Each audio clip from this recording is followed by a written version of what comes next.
Hello, good afternoon. Good afternoon. I attempted the assignment, but good afternoon. Along the line, my system probably like what you said on the platform that we need an upgrade of the system. So along the line, the system, the PowerBI was unable to load, so which had to stop. So I was unable to complete the task. Do I intend upgrading the system so that I can still catch up where I stopped? Oh, okay. What device are you using? I mean, what device are you using? What Windows? Is it Windows 10 or Windows? Can you hear me? Hello? The operating system is Windows. Yeah, Windows what? Windows what? Hello, I can hear you. It's Windows 7.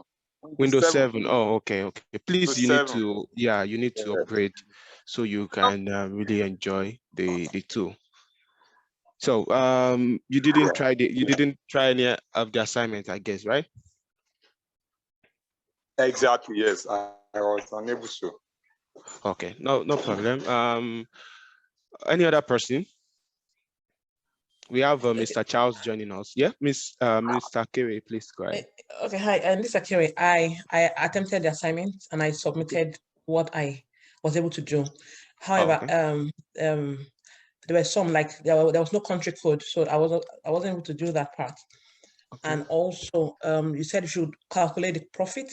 I didn't see any unit cost in the data provided, so I was unable to do that as well.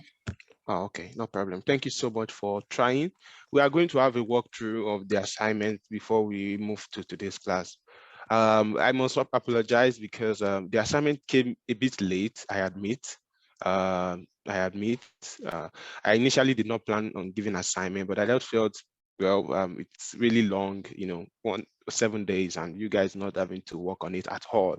So that was why I just quickly came up with the assignment, and so you guys can just have your hands on it before we meet again. So today's class will definitely end with an assignment. If not immediately, I'll make sure to drop the assignment today or tomorrow so that you have enough time and you can always walk around it. So Brother Femi just dropped an hint. He said you need to close other apps and tabs when using Power BI. Yeah, so Power BI actually consumes a lot of RAM, processing speed and all of that. So it's a very powerful tool. So you need to make sure that your system is well optimized by closing all other apps. I had that issue as well. If you probably noticed last week when we were having the classes, I had some tabs, my Power BI and all of those things on, and it was really a struggle. So these are ways you can optimize the usage. Then there is a lady, Sekinat. I don't know if she's in the room now. She was, I think she, yeah, okay, glad. You were able to submit your assignment too, right? Yes. Okay, yeah, okay. Another important piece, if you are considering buying a PC, you should go for Core i5, i7, 8 gig RAM and above. So this will help you with these tools, because when it comes to data analysis, you can't quantify the length you can go.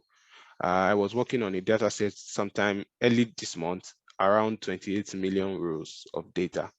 So you can imagine the struggle, and I was using a 4 gig RAM then, or PC. It was a big struggle, it crashed a number of times. So you should get something that will, because you don't know what kind of data set you'll be working with.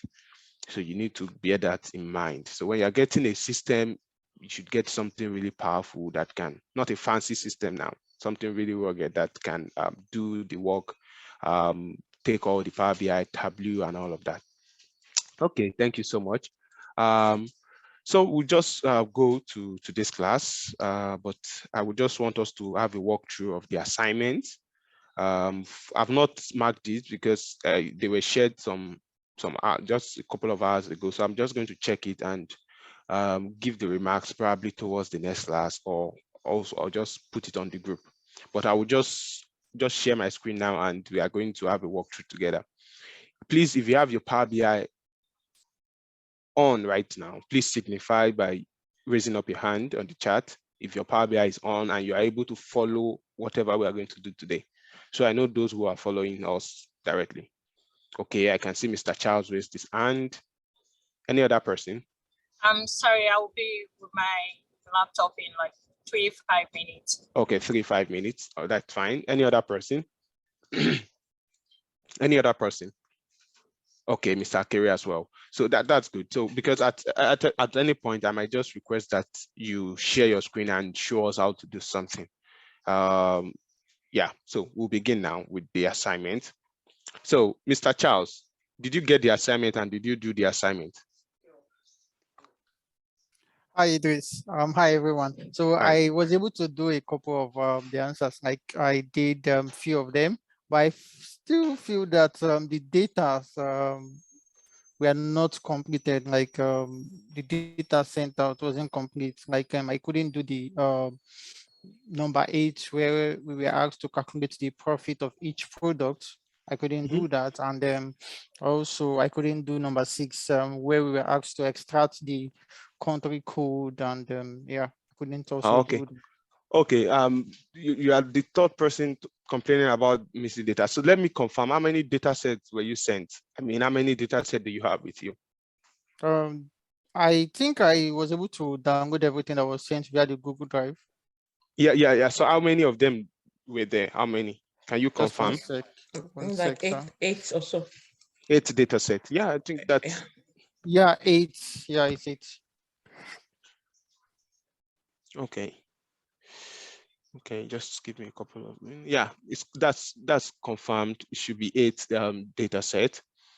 Okay, we'll just go through it together. Okay, so let's just quickly because of time.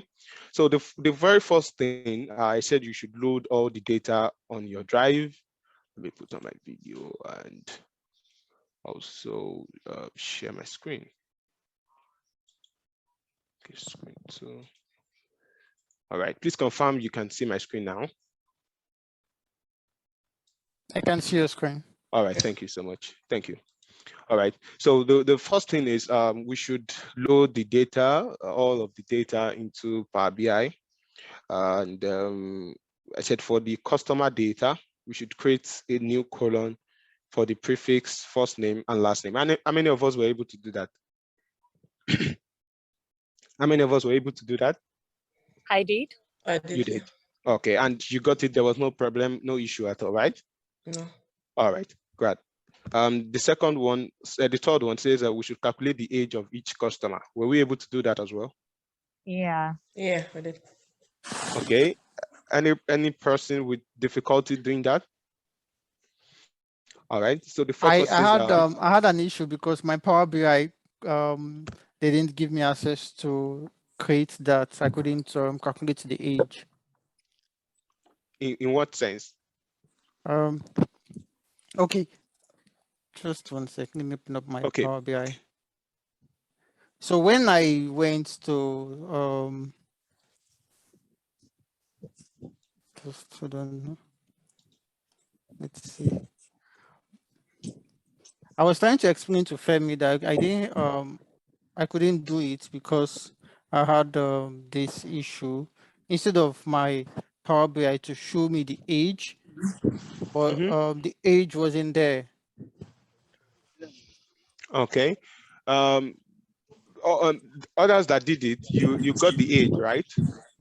Yes. Okay. So let me know when your Power BI is on so we can check what you have together. Okay, Mr. Charles. Okay. All right. So then we're asked to extract the username and domain from the email address. We were able to do that, right? Yeah. Okay. So we'll just get the like I gave an example, sadrizo1@gmail.com. So we're just going to get the sadrizo1 from it. Okay, then in the products tab, data, I said we should extract the country code, e.g., HL, blah, blah, blah. I think this is where some of us had issues, right? Yes. Okay, Let me check the product data. Maybe it was the wrong data that I quoted. Yeah, it is there. This is the tab I was talking about. We don't have this one. You don't have this data? No. No. No, we don't have this. We only had 4 products. You had 4 products? Yeah. I mean, we have the product category, not adventurous product, blah, blah, blah. No. I only changed the name. They are all the same data just because this data are, of course, more like I'm just being wary of using the same data from another training and something like that. So that's why I renamed them. So, but we of course, we don't have that in the you don't have that particular one, right? But you have categories and subcategories. Yeah. Yes. Oh, okay. My bad. Perhaps I was the one who made the mistake, or maybe the data was not complete. Okay, anyways, I'm sorry about that. So let me just quickly just run the data. This was what I was expecting us to do. For you to have done the extract for the email address, so I believe you should be able to do this one. So what I was expecting was getting the first, this one, getting, for instance, HL, this, which you just get HL. So can anyone do it for us? Just tell me what to do and I will do it. Yes, you just need to select it and then go to your column. My column, which column? Add column. Add column, okay. And then go to the extract. Extract. Yeah, so you need to use the text before. Okay. And then put the hyphen. All right, that's fine. Do I need to change anything here? Let me see. No, since the question says we should get the code, right? Okay, yeah. Yeah, that's fine. So that works. And by the time I use OK, we definitely have it created in another column. So I just want to know, while you were working on this, did you perhaps play with some other things, or you were just specific with what you were being told to do? I mean, for instance, when you wanted to extract, did you try to check what advanced meant? Did you try to do range for yourself? Did anyone just try to experiment? Yes, I did experiment with some things. And I was able to, I think I did the extraction. I used the between ones, like how to get from here to here, between the delimiters, rather than using before and after. And I also did something that I read online regarding the storage. Yeah. That's fine. That's really cool. That's the way to learn, because of course you cannot exhaust what you know as far as these tools are concerned. So the best way to get used to these tools are to explore them, check out things for yourself.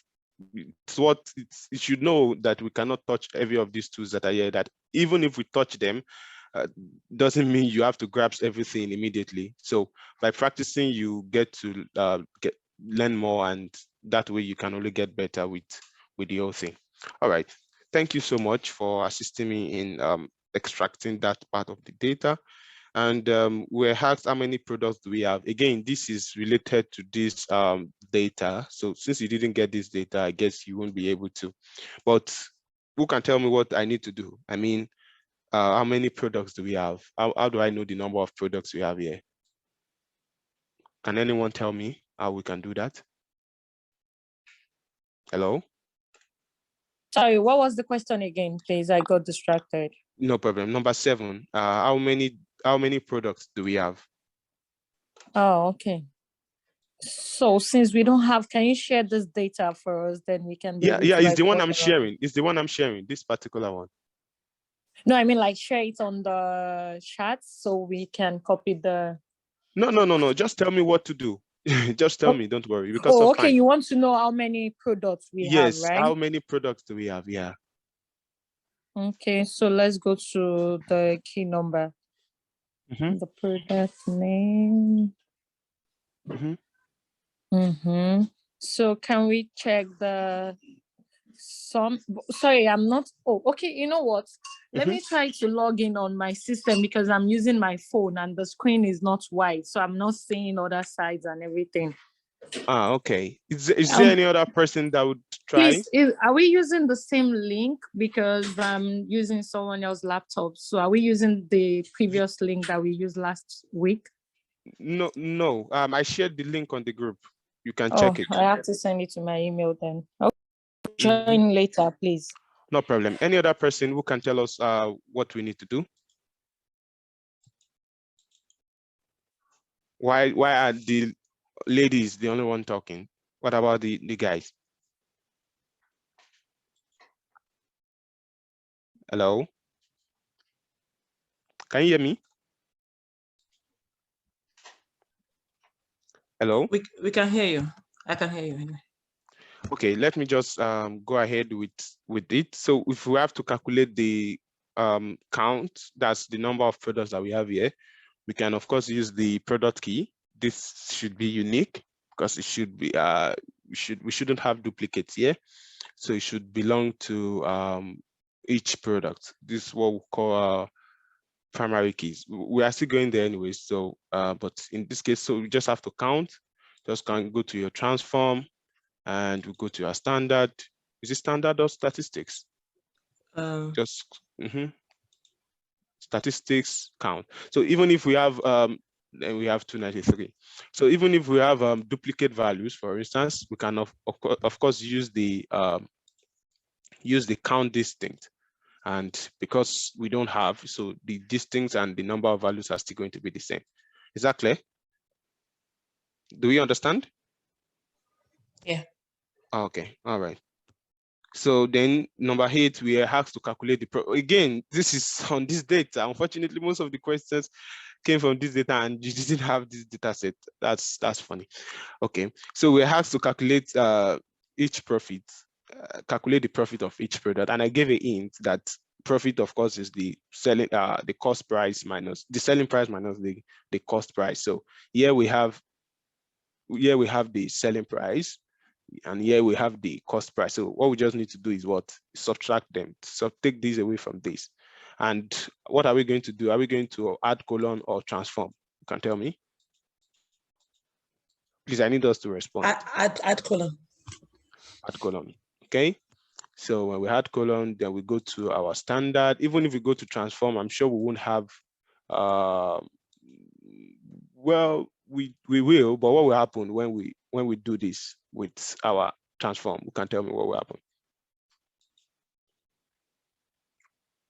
What will happen? Are you with me? Hello.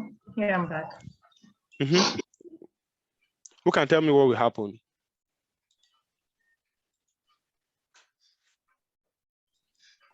I think it's going to change the data, like going to create something entirely different, new from Okay, the yeah, it's original one. So it's just going to like take out, just transform the data that we have. So we need to add new column. So we can just select these two, and we just kind of go to our add new statistics, then standard, then we subtract. Excuse me, and we have our profits. So that's the differential. And I said in the calendar data, let's close this one. But don't you you don't need to like name it profit, so you'll be able to understand. You can name it. You can name it. That's yeah, you will name the column. So you know, I'm just walking through. So in our calendar data, said we should calculate new columns for day, month, and year, right? So you can just transform this data. Then what do we need to do? We need to add new column too, right? So what are we adding? We are adding day. Day. Why don't we have it here? Yeah, this was what I was trying to say. When I was trying to work on the age, it didn't pop up there. Just like how you have yours now. Wait, but mine you highlighted. I'm sorry. You had. Oh, I don't know. Wait, mine worked. Yeah. Hold on a second. This is strange. Okay, I think the reason why is this is not formatted as a date.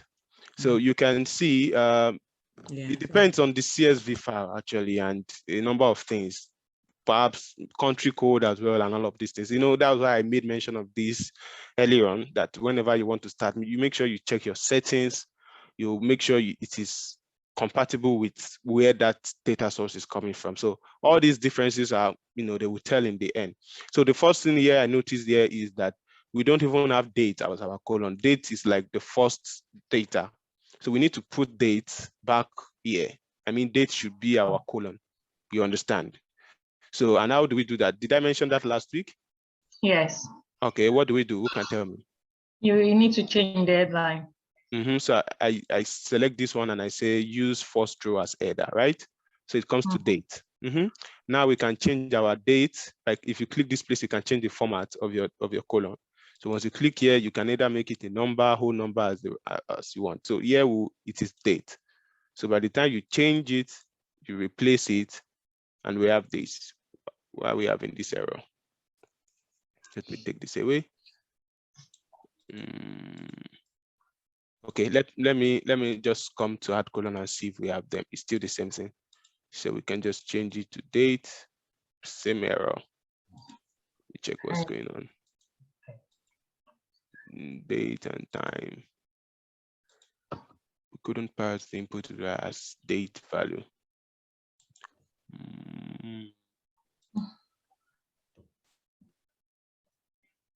It is seeing everything.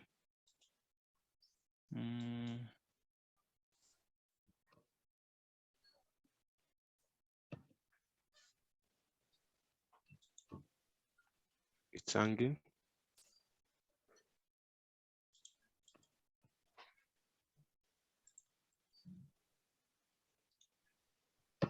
Cancel. Let me change this one. Why this is strange? Date and time. Why is it not transforming this, guys?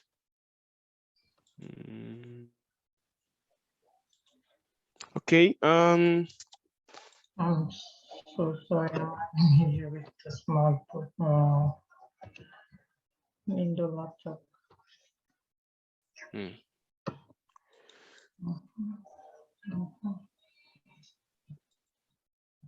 Okay. So we have it. I removed the errors. I didn't want to make it date and time. Let me just make it only date. So we changed it just to date. You can right click and remove errors. So we have this as our date. So we should have these stuffs now. So we should have year. We can add year from it. We can add Mr. Charles. I'm sure you probably know what to do next time you have similar issue, right? So then we can add. Yes, sir. Then we can add Month? we had to add month and day. So that's that.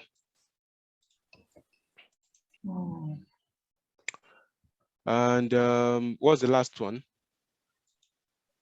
Day, name of day. So rather than month, it should be name of month as well, depending on what you want. Name of month, like that. So I think with that, we wrap the recap of our assignment. So much time has been spent already. So let us just quickly go to what we have for ourselves today. So I'm discarding this. I'm starting like a clean sheet now. So last week we covered. Sorry, excuse me. I think I must have missed how did you get the products? Like how many products do we have? Yeah, 293, I think, or 290, something like that. It was because could you show me how you got that, please? Okay, I will, but next time I won't. Okay. All right, so I just want to change this these settings. United States, I have it in the UK. So perhaps that's why I had that error that I had. I mean, with the date and all of that, I didn't change it when I started. Preview options. Yeah, this is set. So please don't forget to always do this when you before you start. Please always do it. Let me load that calendar again and see something. Can you see now?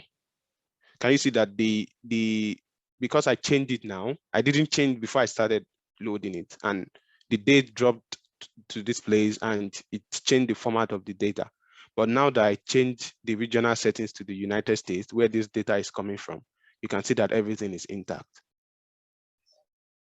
Do you understand that now? You can see why that is very important. Do we understand? Yes, I do. Yeah, so I'm sure you didn't change it, Mr. Charles, and that's why you got that error. Okay. I didn't change it as well. So we are in that boat together. So, but it's just important for us to experience this thing so that we can always bear that in mind. So for the products, so I'm transforming. So ma'am, the count again. So I want to show you now. So just click on this colon, then we can go to transform. We can use our statistics and we can count the values that we have, which is 293. Is that clear, ma'am? All right. Yeah. So, so actually, normally this place contains unique values. So, but in a case where we have duplicates and you just want to count distinct rows, I mean distinct items in a data set, you rather use count distinct values. So when you have duplicates, it just count it as one. But it's still the same thing here because there's no duplicate, so it's still 293. Is that clear now? Okay. That's just what I want to know. Oh, no problem. No problem. All right, guys. You're welcome. You're welcome.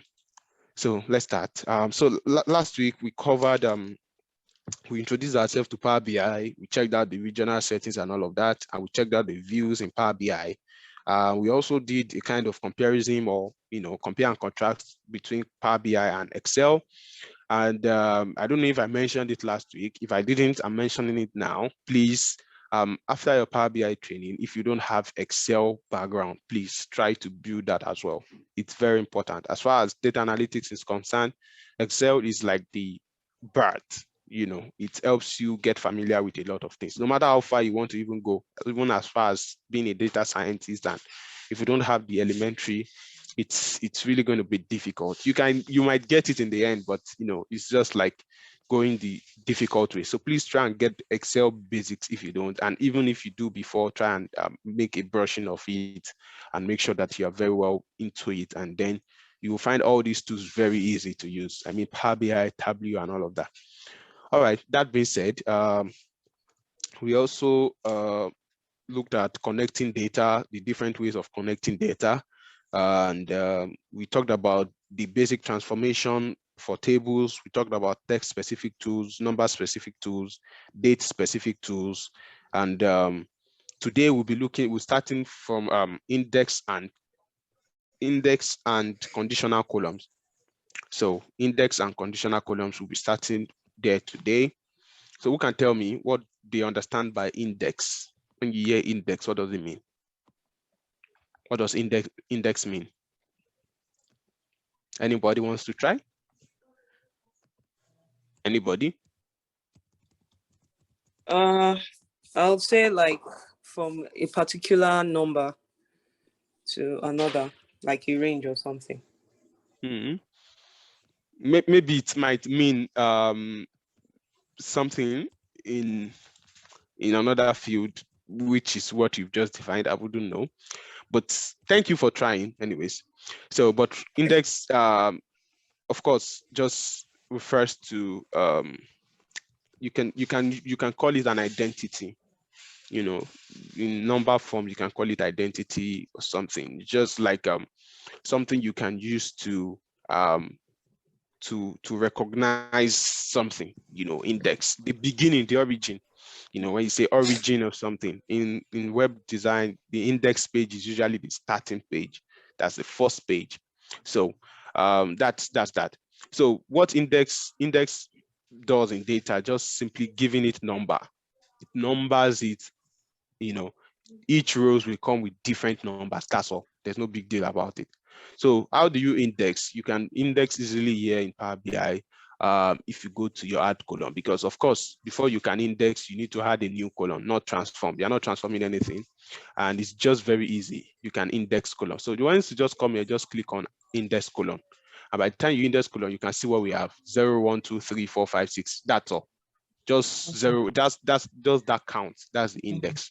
So, and you can index differently. You can choose where to start from. You can see the default is starting from 0, which is normal computer machine that you start counting from 0. And you can decide that, oh, I want my own to start from 1. You can see, or even you want your own to start from 100. You can customize it and name something like 100. And what's the increment? Maybe you don't want it to be 100, 101. You want it to be like 100, 110. So you can just increment to be 10, and you see that 100, 110, 120, 130, like that, like that. So that's very, very easy. I don't think that's very difficult, right? Yeah. Okay. So now we can add conditional colons. Excuse me? Yes. I'm sorry to take you back. I actually have a question regarding the assignment. Okay, remember when you gave us the assignment, the question was question number 4 was how many customers do we have, right? So when I did the count value, so how do I put back my data? Because once you do the calculated count, it doesn't show back the data. It only gives you the overall value of the calculation.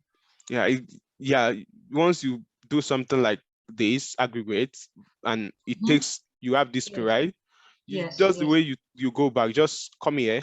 It's like undoing. So, but if you remember, there's no Control Z in your query editor, right? So you just come here, you cancel this step, and you're back. But when for instance, why am I asking this question is that when I cancel it, and I wouldn't be able to have that answer in my steps, right? Yeah, you can't have the answer in your steps again. So meaning I wouldn't be able to go further with other questions. No, it's just for you to take note of it. You can just take note of it that this is your answer in that case. Okay. So it doesn't you have understand? Yeah, it doesn't have to be. Yeah, you just have to take note of it. I had to like do others before I do that, because I know once I do it, I won't be able to like go back from it. Oh, no. I wanted to know if there is a way around it. No. It's just, it's an aggregate value, so it's usually, maybe you want to get an insight, you want to know how many rows you have or how many of these you have. So it's just like a value you need to jot down, you need to write down and all of that. Yeah. All right. Thank you. Yeah, you're welcome. So we're going to conditional formatting, conditional colons, don't mind me.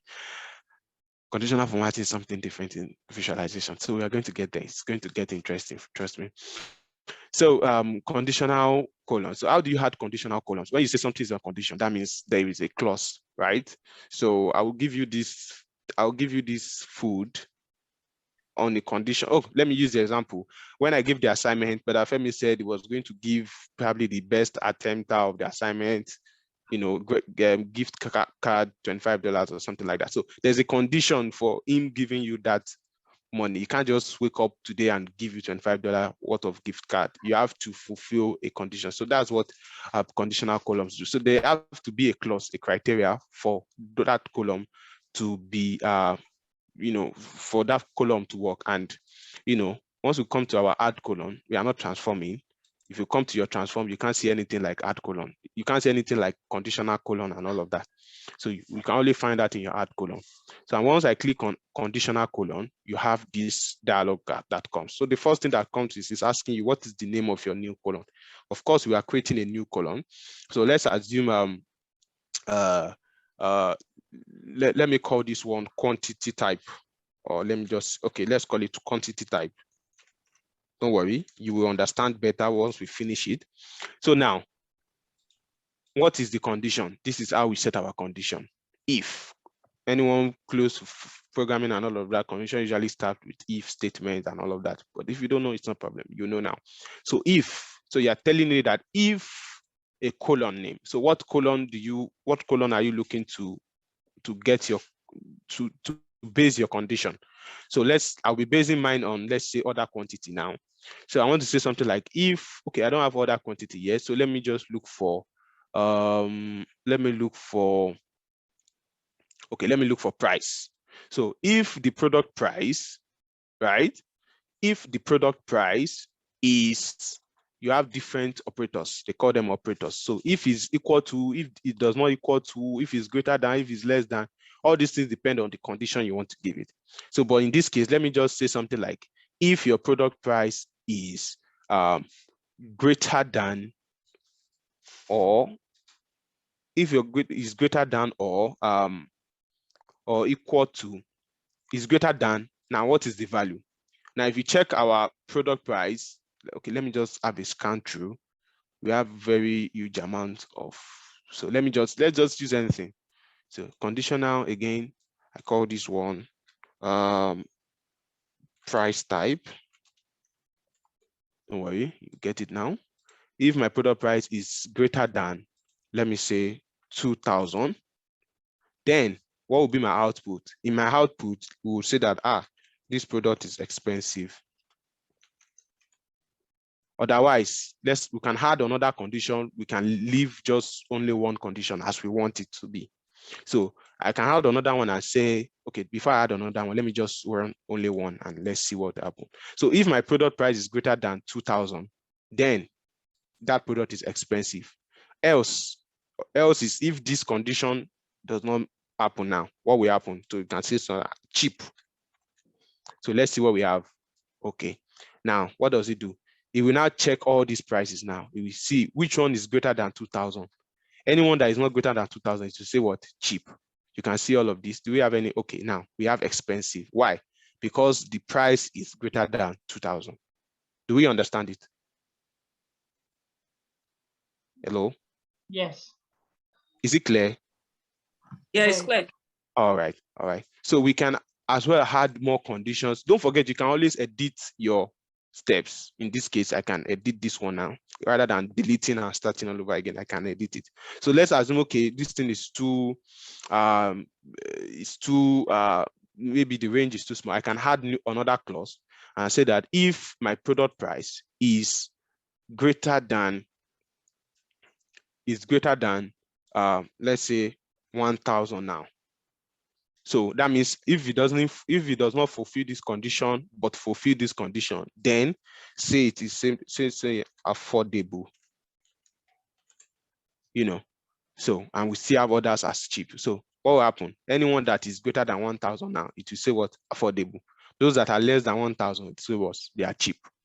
You understand that? So that's conditional colons. Is it clear? Is it clear? Yes. Why are we having just 2-3 people responding? What about others? Is it clear? It's clear. Okay. All right. Thank you for responding. So are you going to try out something? Should I give you something to? Come on. Yes, please. Should I give you something to try? Yeah. Sorry. Do you want to do a recap of it, please? I don't know. I'm lost. You are lost. Where are you lost? Please, can you go back again? Yeah, I can go back, but please, I would really implore that you call my attention as soon as you don't understand anything, rather than making me go far. You understand? So yes, that sir. we wouldn't waste our time. Yeah, just the conditional formatting. No problem. I will go back. No problem. I will go back. So let me just cancel it all out again. Thank you, sir. No problem. You're welcome. So we had conditional colon. So I said conditional colon is used to add a new colon based on a condition. Okay, so a condition has to be fulfilled. A condition has to be met before that colon is added. Okay. Sorry, but I noticed you highlighted just one row right now. Why? No, it doesn't matter. Okay. It doesn't matter. I still have to select the row. Okay. Yeah, the colon rather. Okay. So like this now, I still have to select the colon name here.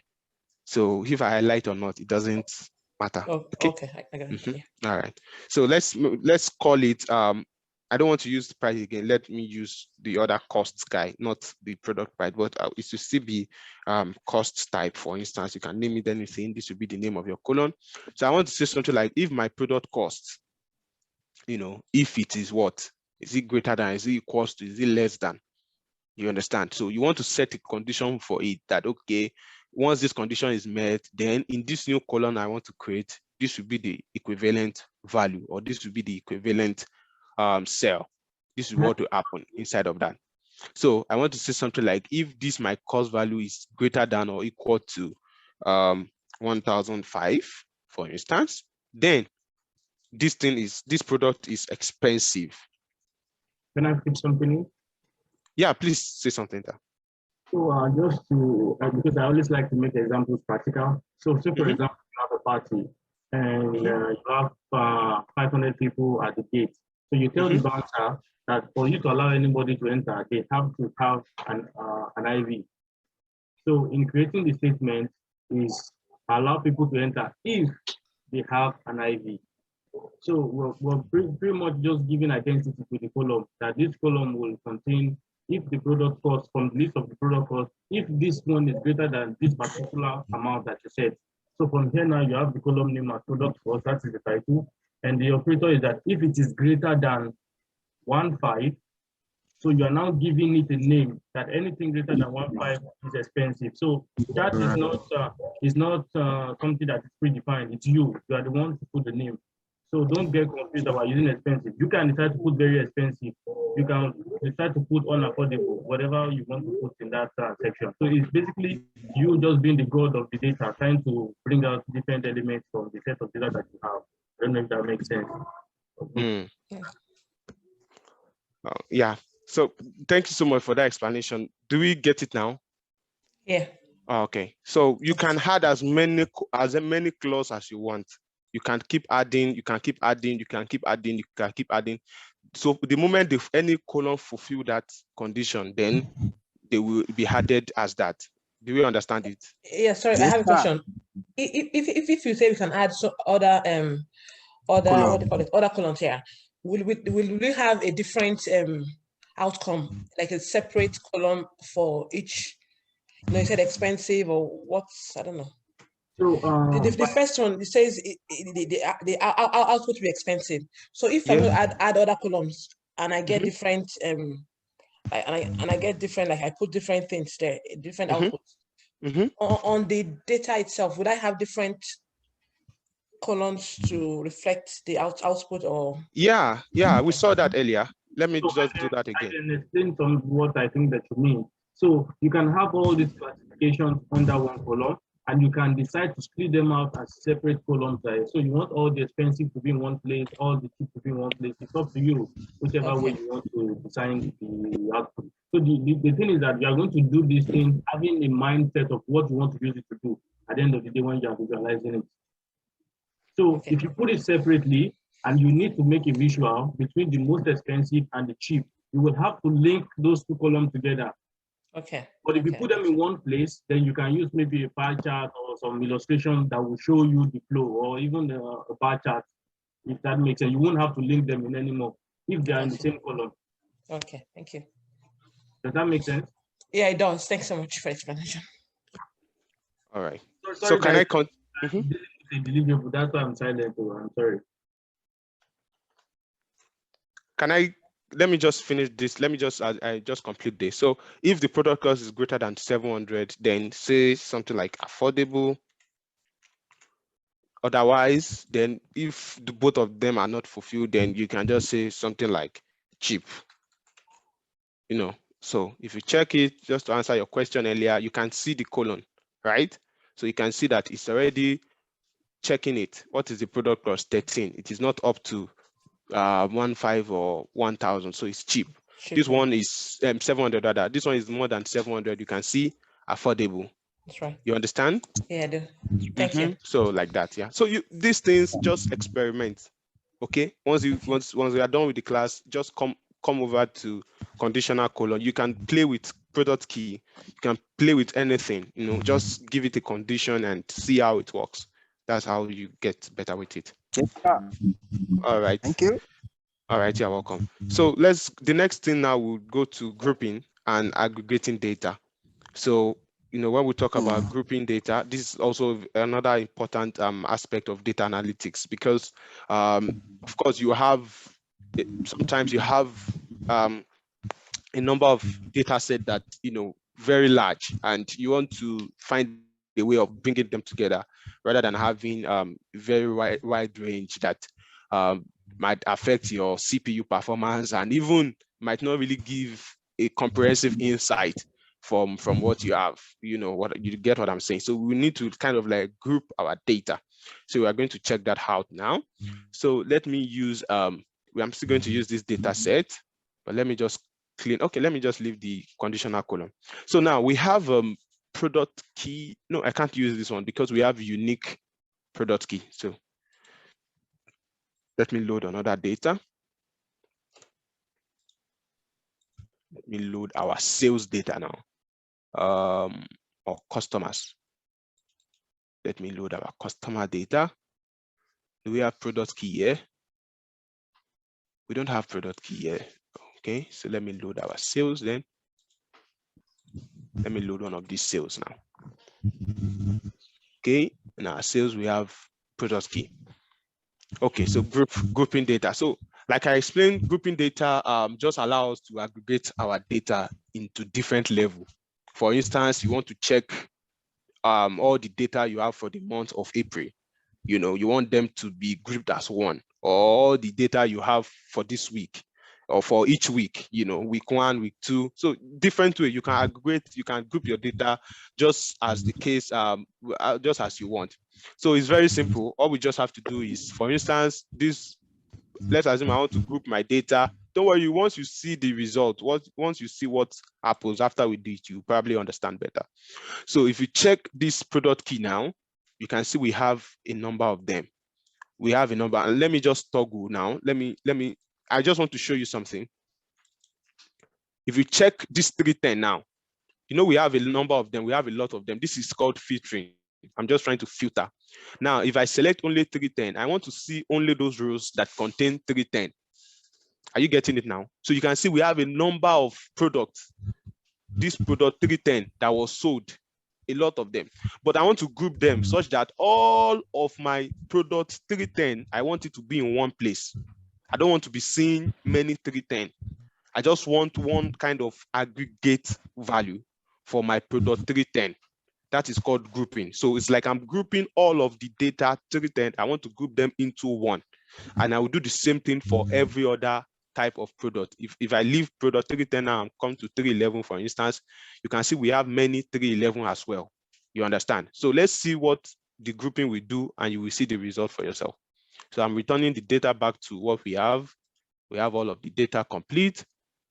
Now I can come to my my transform. Now if I come to transform, I'm transforming this data. I'm not adding a new column. I'm transforming it. So you will see the result. So just check here, your left here. You see group. I'm not sure why I'm unable to see your full screen. Can you see now? Are you under Zoom or did you share your full screen? I'm sharing my full screen. Can everyone see my mouse now? Well, yes. Yes. Can you see this place? Group by? Yeah. Yeah, that's where I'm pointing to. Group. I can see. You can see it now, right? Let me see 1 second again. Let me see. Yeah, you're shaking it. No. Yeah, I'm shaking it. It's what device are you using, ma'am? HP. Please check it. Look, you can see this product key highlighted, right? Yes, of course. Then I'm taking my mouse to my left. That's what I'm saying. I'm not seeing your left side. So it's more or less like I'm seeing half of your screen. Well, that's weird. What about now? Can you see half of it? Yes, now I can see it now. Maybe my screen is too wide for your screen resolution. Oh my God. Okay, let me bring it over. The laptop is not here to assist, so I will just don't worry, just keep okay going. don't worry, I know what to do. Let me just leave it like this. You can see this place now, right? When you leave it like that, then I won't be able to see your right hand, so please continue for the sake of others. Don't worry about me, I'm okay with it. Okay, all right. So group by, once I click on group by now, we have this dialog box again, you know, asking us what we want to do. So I selected product key and it automatically selected it for me, but we can always change this, right? So it's not a problem. But yes, we want to do it based on product key. So now, what is the name of our new column? So we can call our new column, we can call it product key group. You can give it any name, it's your choice. So now what is the operation? What operation do I want it to do? Now there are different operations it can do. Do I want it to sum it? Do I want it to count? Do I want it to, let me go for count now so that you understand what is really happening here. Okay, now don't worry. I know you might not understand yet, but just follow along. Now, what is the column that, since we are using count, so we might not be able to activate this column. Okay, so let me just leave it like that. So count and I press OK. Now, what did he do? He has created he has transformed this data now. Now we have just 44 rows, right? So what did he do? He counted each of the, he went to product key 332 and it's because we said what? Count rows, right? So what he just did was it counted the number of products that had this key 332 and we got what? 31. He counted the number of products that had 312 and we got what? 179. Do you understand? So rather than having 332, a lot of them, what he just did was he grouped them, he just counted them, and we had just what? 31. Can we confirm this? Yes, let's confirm this. So we saw that 332 is 31. So let me close this, let me cancel it out. And just the same thing I did the other time. Let me select only 332 and let's see the number of rows. Can you see how many rows do we have? 31. You can see. So that was exactly what he did.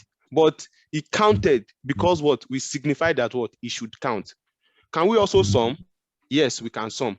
But if we have to sum, now let me admit this person. Now let's try it out. All these things are, you have to go on your own and still practice them. But I'm just showing you the elementary part of it. So once I group by again, I want to group by this product key again. And let me call it group by. Let me just call it group by, not to waste time. Then now, I don't want it to be count now.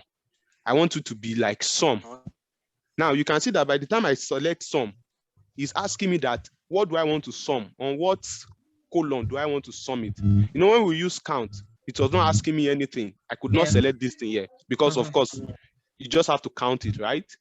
But in this place, if it's going to be sum, what are you summing? Don't forget, you cannot sum 332 itself now, right? You have to sum on something else, on another column. So what column are you summing on? So let me pick a column that is numeric. So let me say order quantity now. So we want to know, what we are basically doing in this example now is that we want to know the number of orders that was placed for each product key. Do you get it now? So by the time I click on OK, bam. Yes, we have an error. Yeah, please go ahead.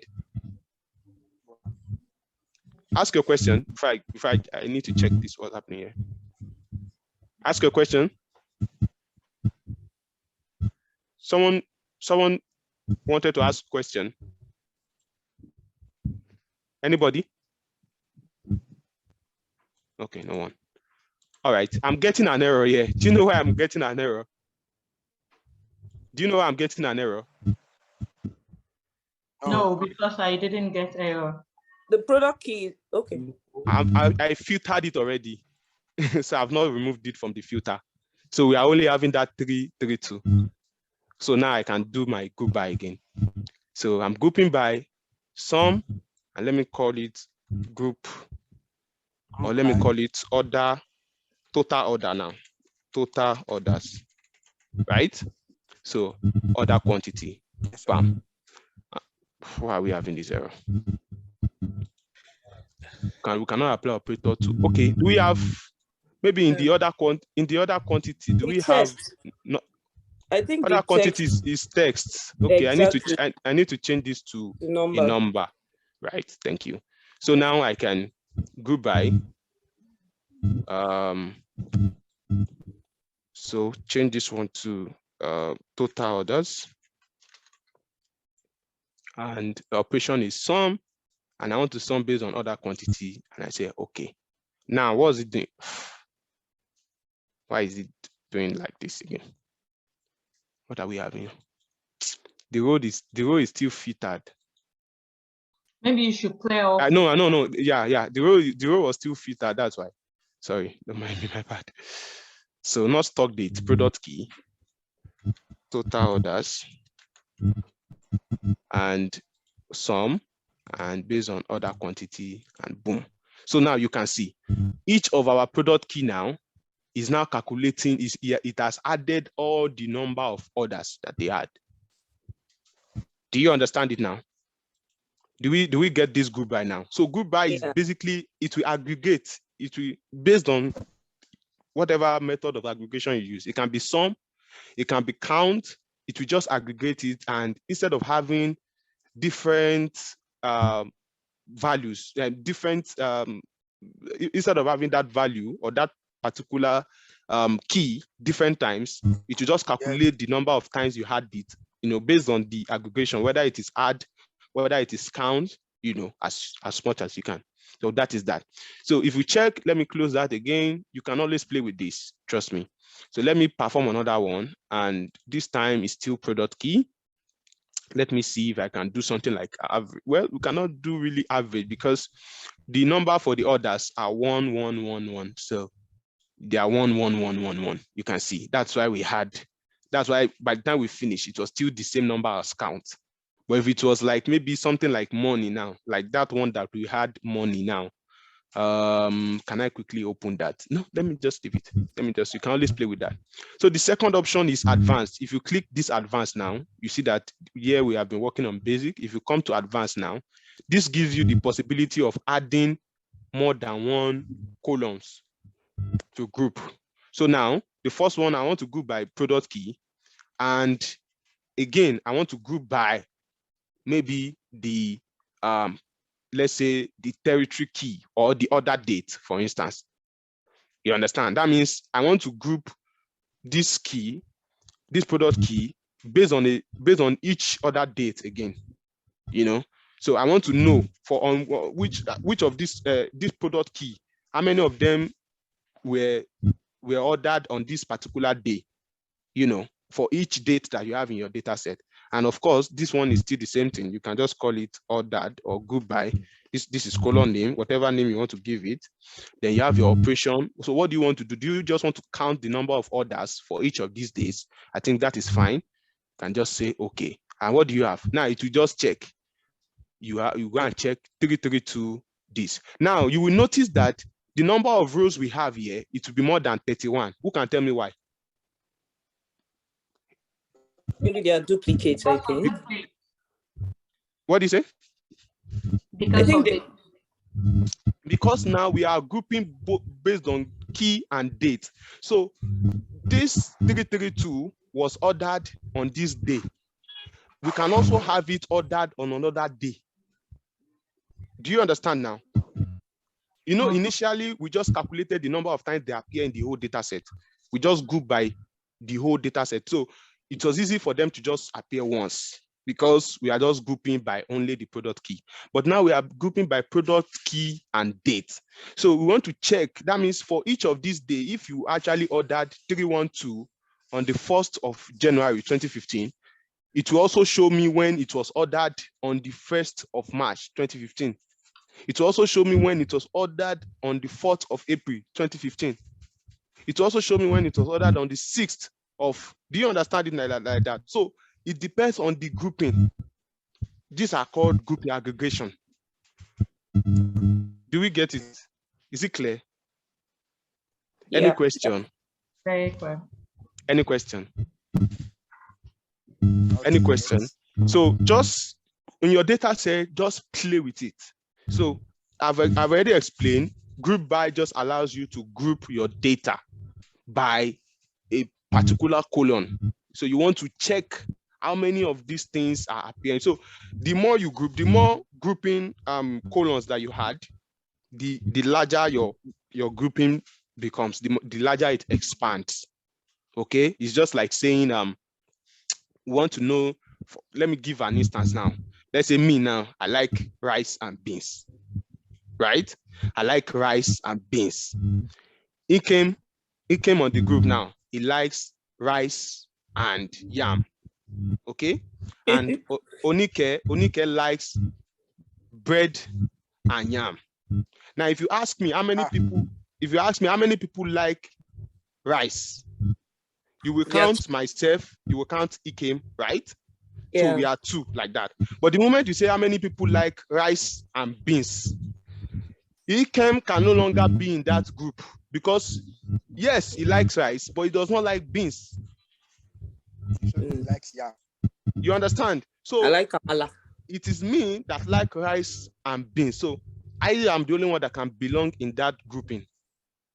Do you understand? So you can see that the more grouping you had, you either narrow the grouping or you expand it depending on how the case scenario is.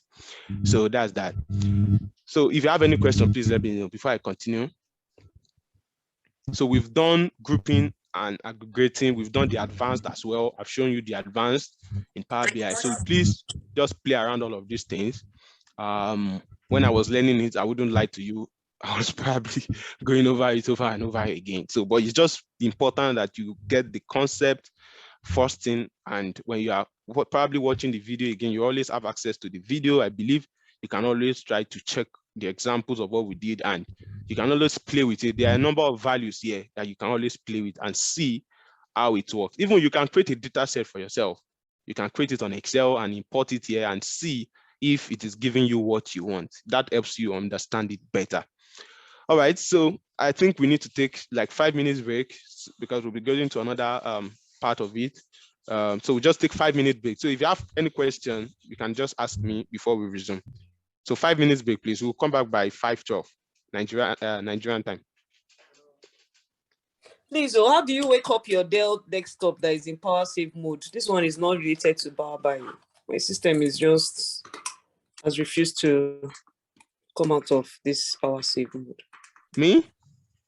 I said, how do you remove this power save mode? Is anyone using a Dell laptop? I've done all the necessary things. I can't seem to. You have to go to settings. I can't even go to settings. Like when the screen comes on, it just shows that power save mode. I can't even navigate to anything. And I will try to like escape. I've done it all still. This thing with the learn, this thing at the learn online. Now, person with the okay, they teach some of us data analyst to become a data analyst. My brother, and we are learning it peacefully. No, but someone, if anybody wants to teach you data analysis, you know how much to pay. Wow. I would tell you. Anyways, this is our break, Sha. Let me still, because I've not been able to do anything. My system has been since yesterday. I've not been able to wake the thing from power save mode. So try to turn it off. I've even disconnected everything. I never see this kind of. Like press down the power totally to turn it off. Yeah, if I do that and then I wait for 15 to 30 seconds, turn it back on again, it still won't. I don't know. But what's the problem you're having, like power saving mode? It just keeps showing entering power save mode. It won't even when I do escape, do the wake up on keyboard, it still won't respond. I don't know. Anyway, I'll be following Sha. Anytime I will send my own assignments regardless, even if I'm late. Let's see. Oh, thank you.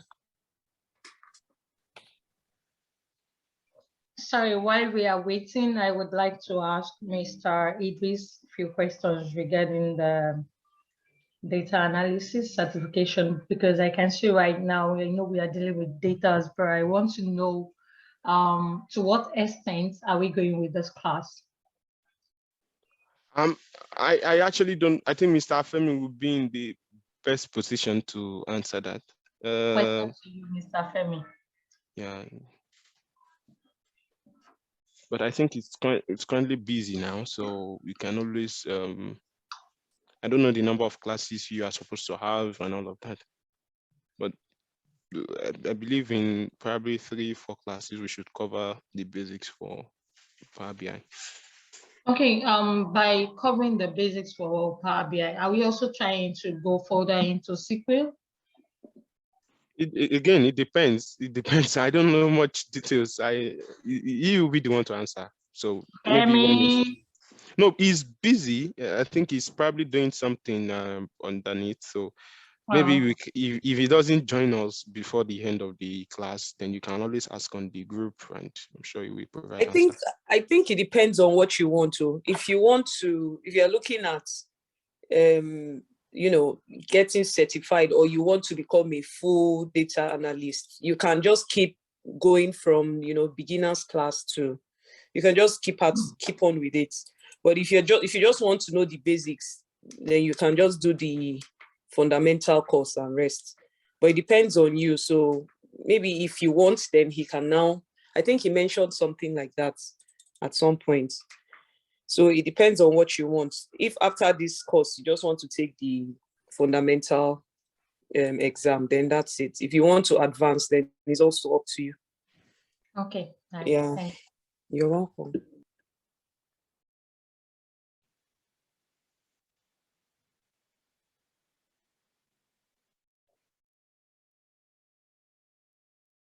No food. I be no drink. I be no nothing. No party. Okay, I think it's 7:12 or 5:12 already, so we can continue. Now. It's just 5 minutes break because now.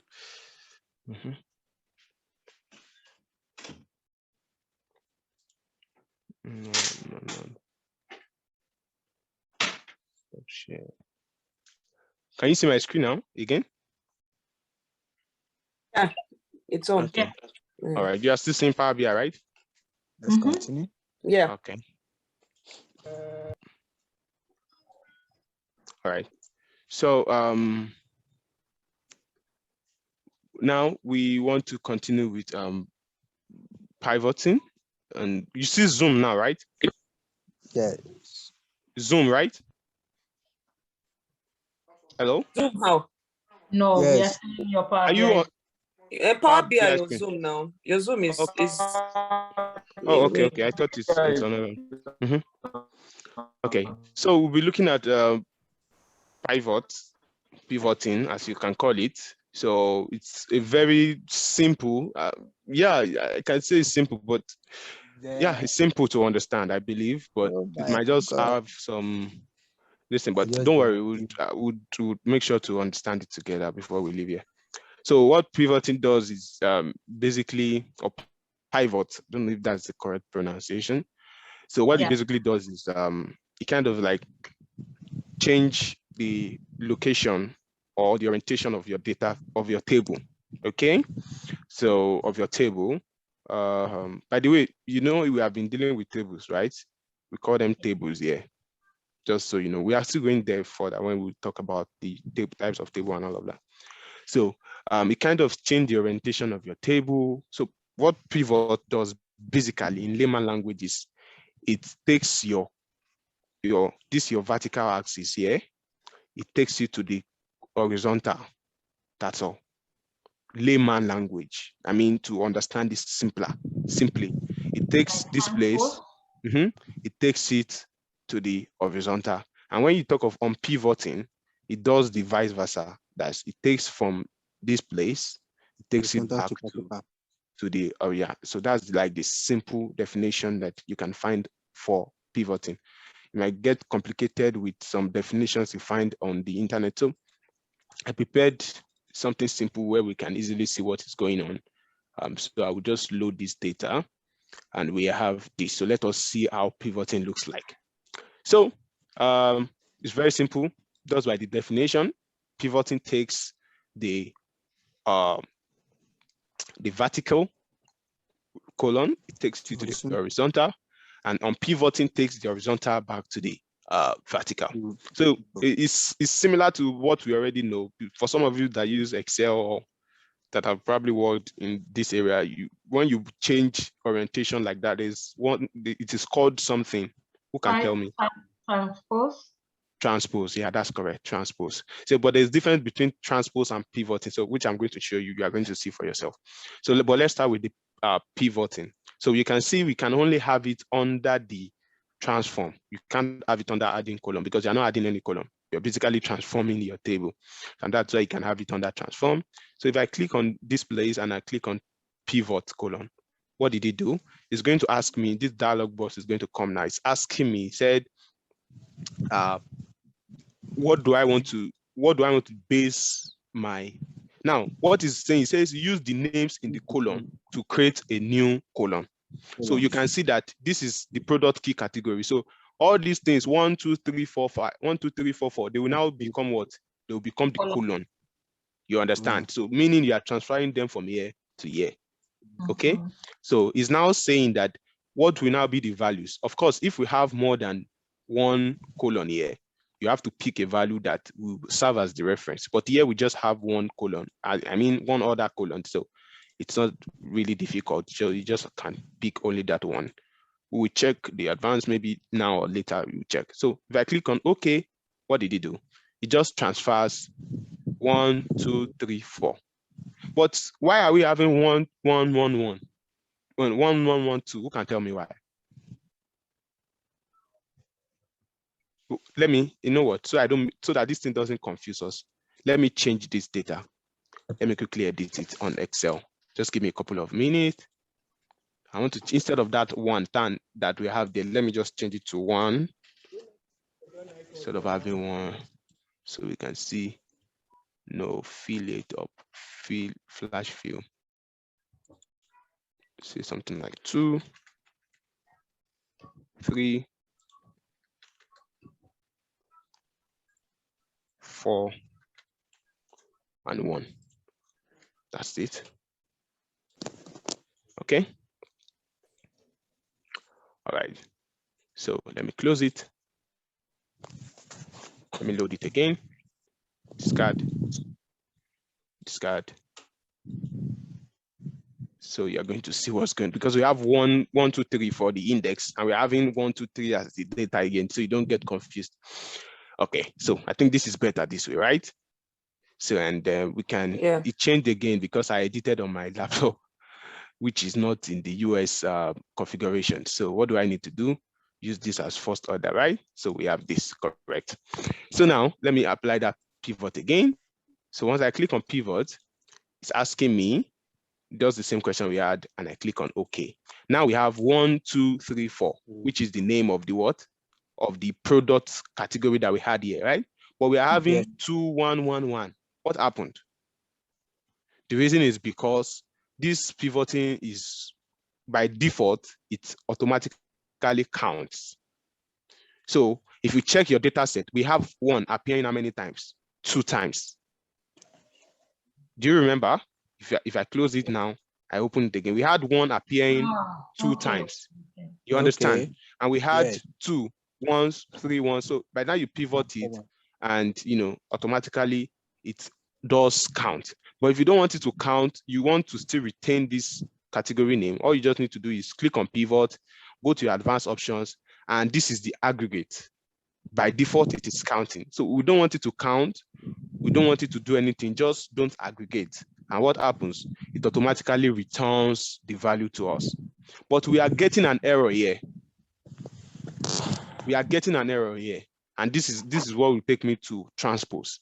Now, the difference between pivoting and transpose is that pivoting recognizes duplicate value.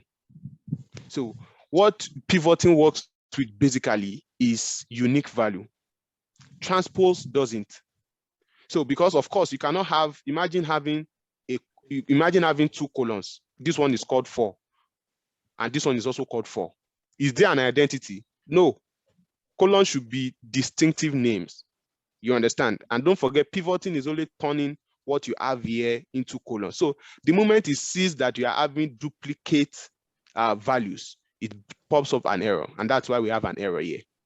But if it was transpose, don't worry, we will go back to transpose to do it, and you will see what I'm saying.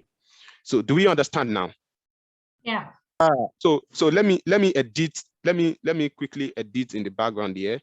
Let me take out this Jerry.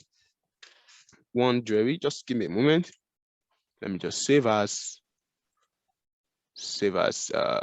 trans2. I save this data. Good. Then I close this.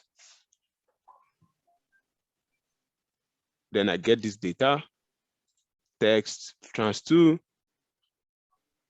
and I transform. Now the same data, I just removed that last, I removed this. So again, it has changed because I saved it on my computer. That's changed again to the UK, whatever. So we have this. Now, by the time I pivot with the same, don't aggregate, it won't give me an error. Because what? It is now seeing it as what? 1, 1. Do we understand now? Yes. Do we get it? Hello, do we get it? Yes. You don't. So now, you know, initially we got an error, right? Because we had 1. Okay, maybe I just keep this data set. Let me keep this one here. Let me load the second one so we can have them, can be viewing them simultaneously. I think it will be better that way. This one is, let me load the second one. This is string, transpose. Now, good. Okay. Actually, so we can be seeing them simultaneously now. Yeah, what do you say? Actually, I'm having problem because I can't see any pivot on my data. Pivot? Are you on PowerQuery? Yes. Are you on transform? Yes. If you're on transform, you should have pivot. This is it here. I'm not seeing on mine. Can you share your screen quickly? Sure. Sorry about that, class. Just need to make sure she's following us too. Oh, you already disabled participants. Sorry. Okay, you should be able to share now. Let's see. Okay. Yeah, there we go. Can you see my screen now? Yeah, we can see now. Okay, so. I see. When was your last update? When did you download PowerBI? That should be like 2 weeks ago, I think. Okay. Maybe you can try to, or what is your screen size? Is your screen a small screen? No, it's not. It's a big screen. Actually, Yeah, I'm able to see your full screen now because I changed the screen size. That was okay. Maybe you should just try to update. So that's it. That's pivot there. Yeah, we have on pivot. So they are just held together. Check this one. No, that one. Down, no. Come down. No. The first, yeah, that one. No, the one on your left. No, the other one. Yeah, that's pivot, I suppose. Okay. All right, thanks. I'll stop sharing. No problem.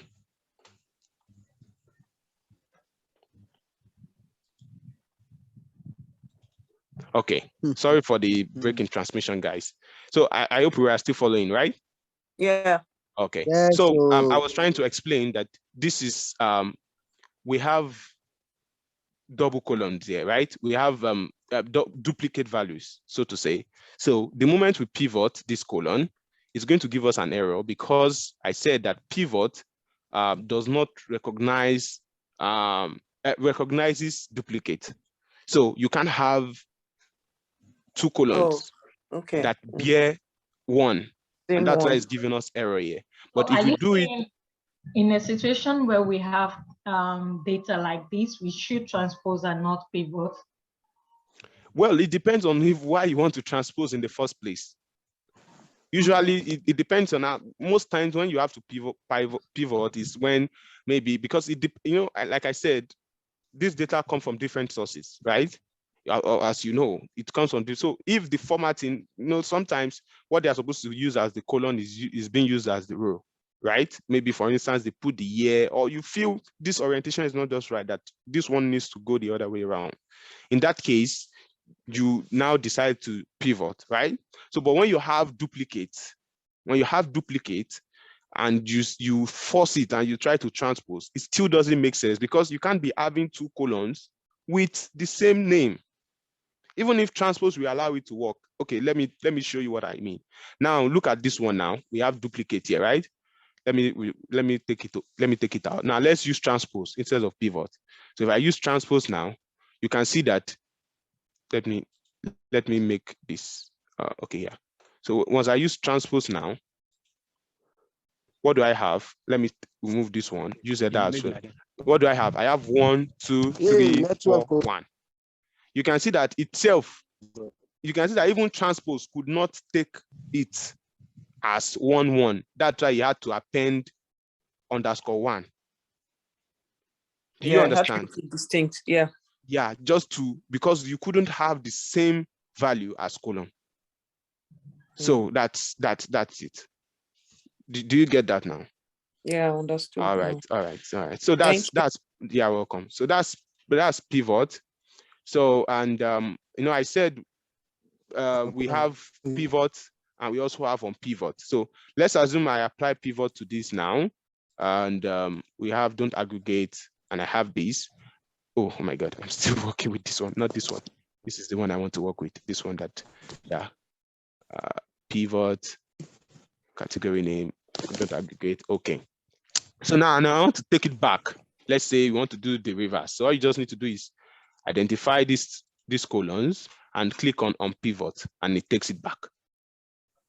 You can see, right? So pivoting takes vertical to horizontal, and unpivoting takes horizontal back to vertical. Do we understand it? Yeah. Yes. So.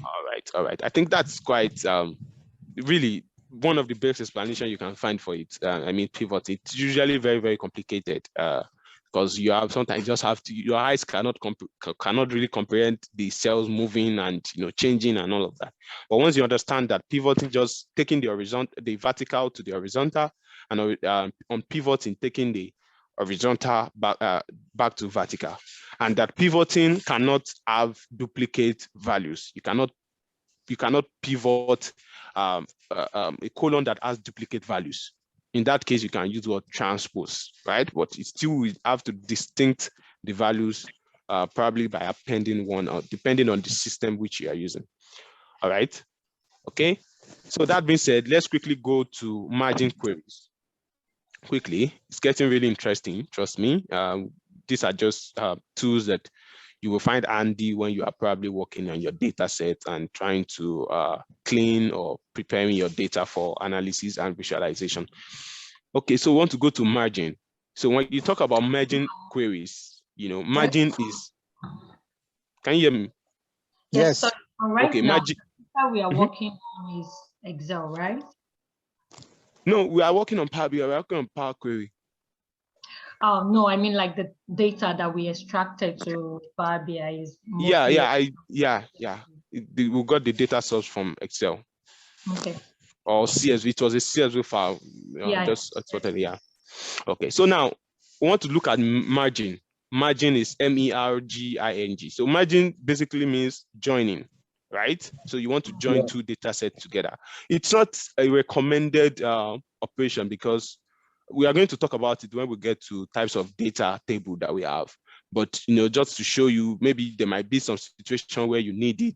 You collect data from different points, right? And you might need to just join them together. Like for instance, I was working on a data set sometime last week on COVID, and we had COVID data from that contains country, and there's another one that contains just manufacturers, and we needed to kind of like create a relationship between them. Although we could have done the modeling, separately, but due to some reasons, we just had to merge the data together. So basically, you are adding more columns to your data. That is the meaning of margin. Okay, it's similar to saying VLOOKUP in Excel for those of you who have Excel background. So quickly, let's run a quick let me show you what I mean by all I've been saying, because it's usually very interesting and gets better, more comprehensible when we have to visualize what we're actually saying. So we'll be looking at this we'll be looking at this sales data, one of these sales data. Let me pick that of 2015. Let me load it, transform it, and let me just still close and apply. Let me just still leave this there, and let me load the other one, which is the product, CSV product, and please remind me, I'm going to send you the product data.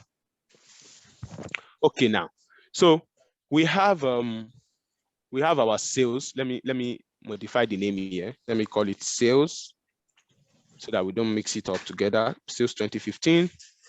Don't forget, this is one of the best practices I mentioned last week. The moment you load your data, the first thing you should do is rename it. Okay, because the name from the data source might not be something you might really want to work with. You know, it's important for you to understand what is going on in your data, what is what and which is which. All right. So now we have this. So now what I want to do is I want to join this data together. Okay, now you can see here that we have 8 columns in this sales data, and in this products data we have 11 columns. So I want to join them together by adding to this sales column. Okay, so where's the column? This is it. We have order date, stock date, order number, blah blah blah, till order quantity. So I want more data to be added to this from this product, right? So if I come to this sales now, I can go to add column. Will it be in add column or transform? Since it's a column we want to join, so it can be in column. Well, you said so. I didn't. No, I mean, like you said, we want to add the column to sales, right? The product column to sales. Okay, since we are extracting, so it will be under transform, not add column, because when we try to add column, then it will still be under product. But in this case, we want to take it all to sales. Interesting. Another person I think we have 2 answers now, right? One is going to add the colon. We are going to use that colon. The other is we are going to transform. So what are we going to do, guys? What do you think you are going to do? Transform, I think. Transform, right? We have 2 transforms, right? Yes. Well, can you hear me, guys? Yeah, we can hear you, sir. Well, I think we could use the add column since it has the merge column on the add column button. Why did you talk, yo? Why did you talk? I successfully, the first person got it, but I successfully like turned it around and the person just fell for it. I don't know who it was anyways, but you know, the person, the moment the person fell for it and others too started, you know, following that path. I love that. It's really nice. Well, it's not transform, it is add column, because we definitely want to add columns to this, okay? And wait, why are we having this? No. No, it's not working. Not transform now, then merge. Yeah, it has to be under transform. Check transform to merge. No. It is not transform. It is add column. You cannot confuse me. You cannot confuse me. No. Let us. Oh my God. Let us load this data first, and you know, kind of like yeah, it is in homes. Sorry. So we all failed. So you see one thing about this add transform. You know, I told you, even you go far, you still get confused. Where is this one? Even if you find it, am I really using it in the right area and all of these things? So you've seen for yourself. So that's how you just have to make sure that you are doing the right thing and you don't. And one thing about PowerBI, I told you about it, they update at all times. Don't be surprised. You might have to maybe watch this video sometime later or send it to someone and they'll be like, what is in this video is not correct. And you ask them what happened, say they are pointing here, it's not here. I won't be surprised by tomorrow PowerBI decide to put some of these tools, some of those things on that tools. They just update this thing, like, you know, I don't know, they just maybe start thinking of something and they just, well, it's their tool, it's their device. It's really powerful too, and I can understand probably they are looking for the best places to put them. So, but once you know what you need, you can always find it yourself, right? So that's the most important thing, to use those tools, not about where they are located. All right. So we have it under our Homes tab, and we have merge. We have two options. Of course, if I click it directly, it will automatically merge queries as the first option. But this arrow tells me that we can also have another option. So the first one is merge queries, and the second one is merge query as new. It's very, very clear. If I choose the second one, it means that it will join both of them together, but it will now create a new query, right? But if I choose the first one, that means it's still more like we are still working with the same data. So let me just pick the first. So let me just merge query as new, just for the sake of. So now it's going to ask me, which of the tables do I want to merge? Of course, I started from the sales, so it automatically picked the sales, but we can always change it as well. But we are merging sales and product, right? Yeah. So now, before you can merge, there have to be a connection between both of them. And that connection is what we call the key. Don't worry, we are still going to keys, foreign keys and lookup keys. No, not lookup, foreign key and primary keys. We are still going there. Probably, if you can't reach there today, probably the next class. So these are the identity. What do you want me to match? If you remember, when we were in primary school, they would draw an umbrella here, they will write umbrella. They will draw a car here, they will write car. They will draw a house here, they will write. What do you not say? You should what? Draw them together, match them together, right? So that's exactly what will happen here. So there has to be like a connection. Something has to be in this first table that it will automatically match with this table as well. And if you look at it, it is our product key here. We have it here. We also have it here. So you are going to select. Before selecting, you realize that. Let me change this again. Before selecting, you realize that this OK is not coming. I can't do anything. So but the moment I select product and I select product here, it automatically matches. And PowerBI, the AI tells you that this selection matches 2630 of 2630 rows. So that means this number of product key that we have here, we have the equivalence here. So PowerBI is able to match them together. It will just come here, look for product key that is 214. It matches it with this row that is 214. And that's why we're able to get a very well matched query or data table. Do we get it now? Yeah. All right. So by the time I click on what about cases whereby the role is not the same? Well, let's say I pick this customer key, for instance. Now, what did it say? It said the selection matches 0 of 2630 rows. You have to rename it, maybe. You understand? No, not. It's not about the naming. It's not about the naming. It's about the values inside of it. Okay. Do you understand? So which is it to create another role since the values are not the same? Yeah, maybe automatic. I don't know. You can try that on your own. I don't think I've ever sat down to. So you just try. That's how to learn. Okay. So just try it. I've never really. Even merging is not something that is really encouraged because I think I mentioned that it makes your data table more rigorous. I will tell you why. By the time we start doing data tables, you understand some of these. Why it's very important to break your data into the barest minimum. I mean, you should have, that's why if you check this data set now, if you check this folder, we have a lot of data here. They were broken down and there's a reason for that, just to make your work better. You know, when we go better, when we go deeper, you understand why, okay? So you can try to select maybe territory key or customer key and see what happens. But now I will just go with product key, and you can see that it matches 260, 2630 of 2, so it matches, and I can click on OK. And boom, what do we have? Because we selected merge as new, it has created a new query and it named it merge one. And if we check it now, what do we have? Initially we had 8 columns here, right? Now we had this product added like this, but it is still like this, table. What do we do? Just click on this thing. This is the content, and this one just wants you to confirm that maybe you mark the right column and everything is confirmed and all of that. Use original column name. If you select it, it will use it. If not, it will probably use column 1, column 2, and all of that. So do you want the real value or you want aggregate value? Perhaps you want the sum of these things, all of these things.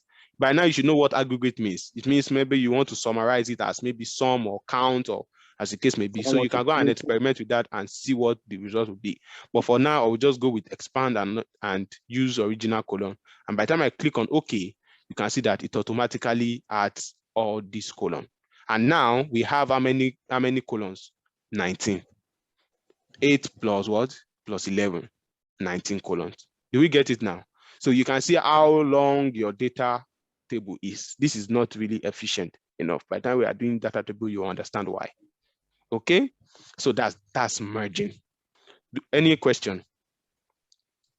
Any question? So this is merging queries, not just merge. This is what? I said this is merging queries, not just to like merge row or column together. No, merge. When you say merge, it's just like merge. Queries here can go like data, like you're merging the data together, right? Yeah, so that's basically. So that takes us to the second option. We have merging and we have appending. Logically, or let me say, what is this? What is English in this verbal form? In English terms, or literally, when you hear merging and appending, it sounds like you are joining, right? Basically, you are merging, join, appending. If I ask you now, what is merging and appending? What's the difference? You probably say they are the same thing, you're merging. But here, what merging does is it adds more column, right? It adds more column to the data set, just like we have seen. But appending does the opposite. Appending adds rows instead. So we will go that will take us to the next thing we are going to do. So do we understand this merging now, right? Yeah. Yes. Right. Okay, good. So now let's go to appending. So let me just close and apply changes. All right. So now let's go to appending. So what appending basically does is it joins rows together. The other one joins column. Appending joins rows together. And this is very, very useful, especially when you have your data source coming from different, maybe sales, for instance. Maybe this is a company that they sell in Chicago, for instance, they sell in Alabama, they sell in Washington, and you want to combine all the sales data together. Of course, they will have the same column. Before you can append, they must have the same column, the same identity.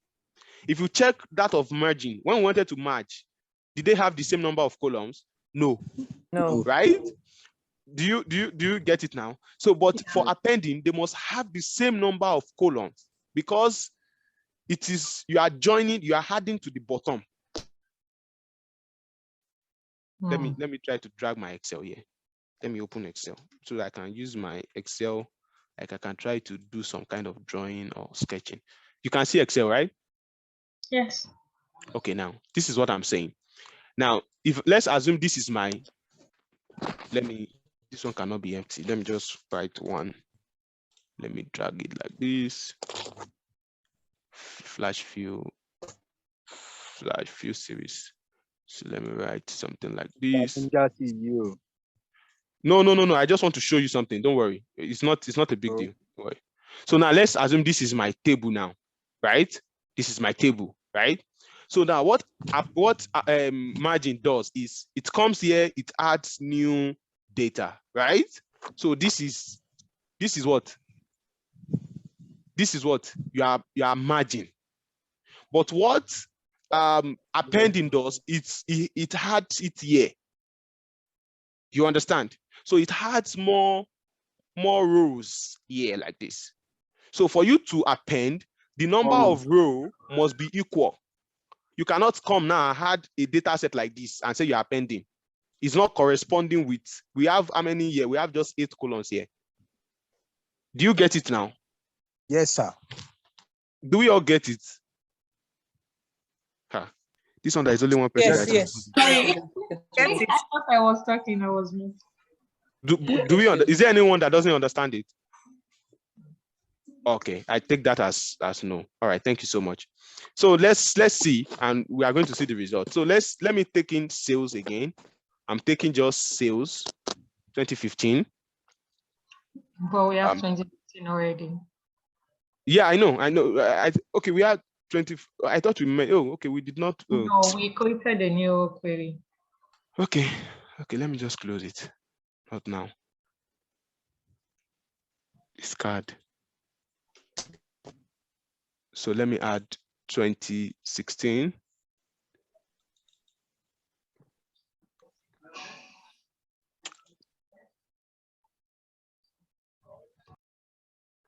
Okay, let me name it 2016 so we can. All right. Okay, we can see our 2017 later, but let me just work with these two for now. So now if I go to my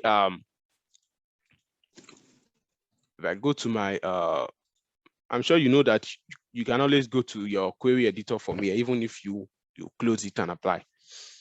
Okay. All right. So now this is our 2015 data. Now I want to merge 2016. Now, if you check it, 2015 has how many rows?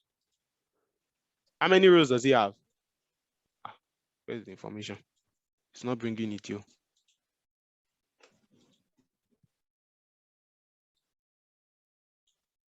How many rows does it have? 2016 has 8 columns, right? 2015 as well has 8 columns. You can see now. So we can append them together, right? If you check other dates, stock dates, other number, other dates, stock date, other number. So it's basically the same type of data that you can append. Okay, I understand that we can append the same column, but does it have to be the same column name, or just the column has to be the same number? Sincerely, as I was mentioning it now, it popped up on my mind that could this thing actually be the same column? I don't know. Experiment yourself and see. Okay. I've not tried.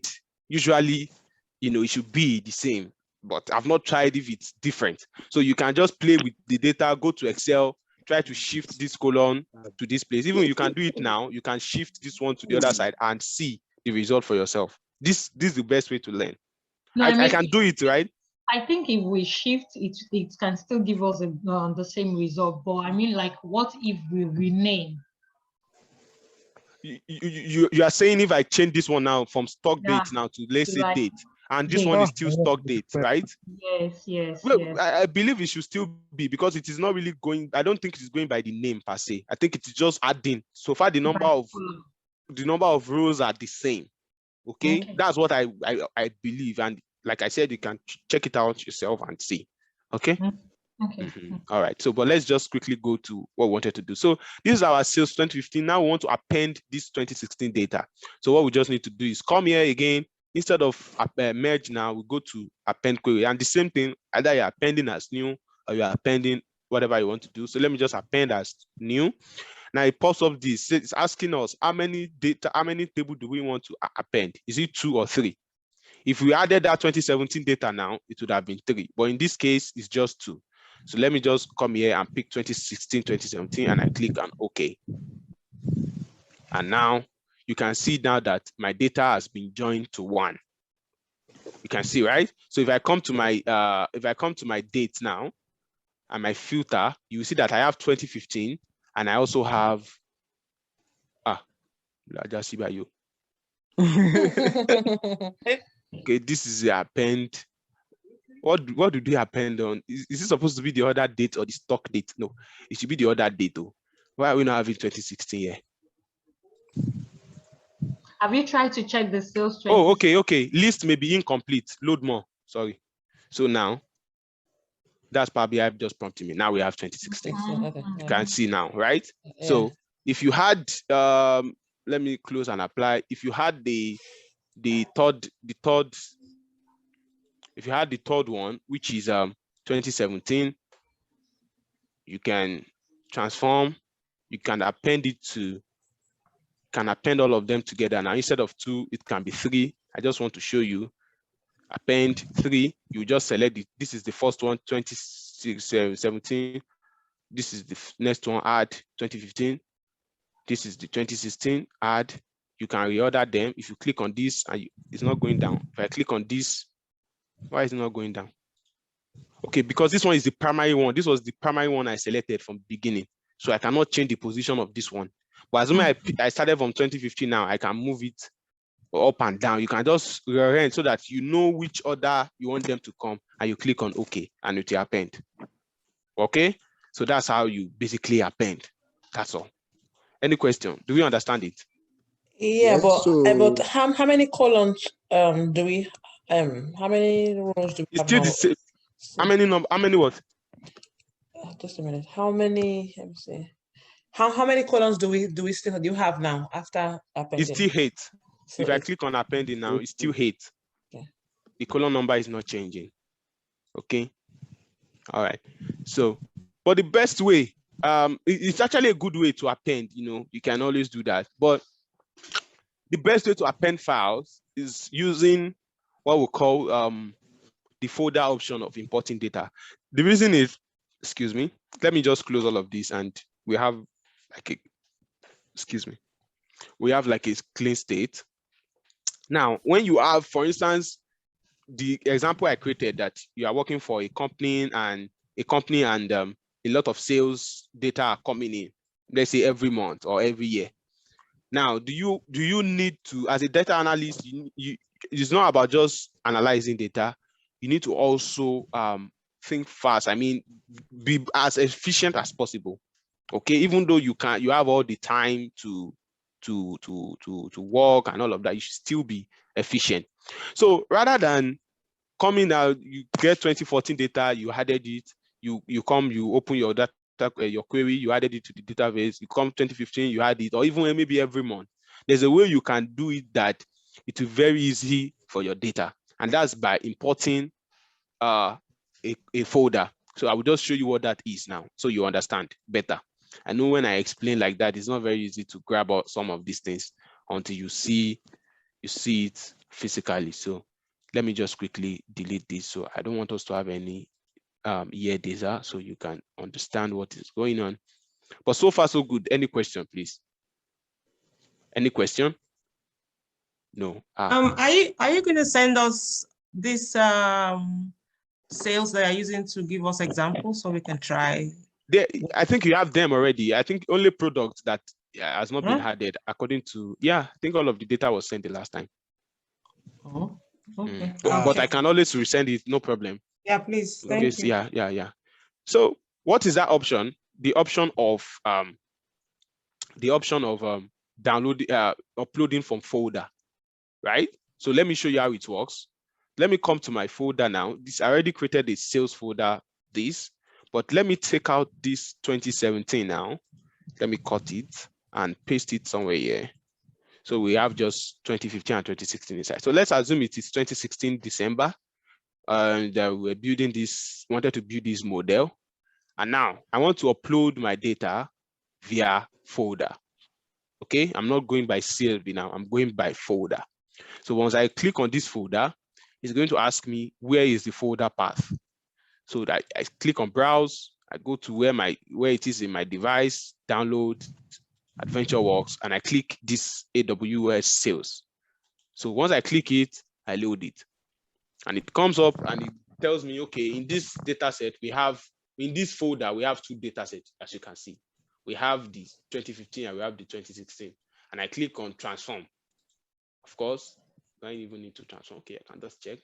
So once I transform, you can see the 2 data sets. They are still there like that. Right? Don't forget, you can always click on this combined here, and it's going to open everything. You can see it's showing you the first file. This is what you have inside of it.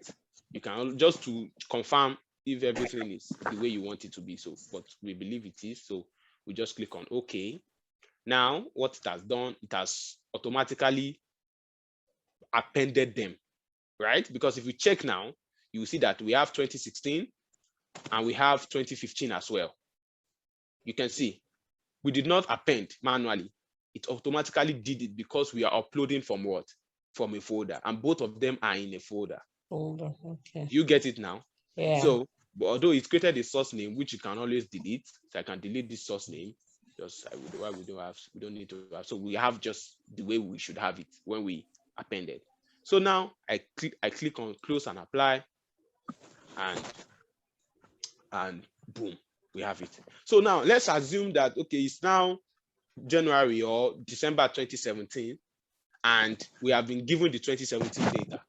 Rather than going and having to upload all over again, all I just need to do is put in my data inside of this sales data, right? And now I will just come to PowerBI and do what? And refresh. No, not recent sources, refresh. Can you see it? So by the time I click on refresh, Power BI will refresh all the query that is inside this database. And if I go to my my AWS sales that are imported, right? Are you following? Yes.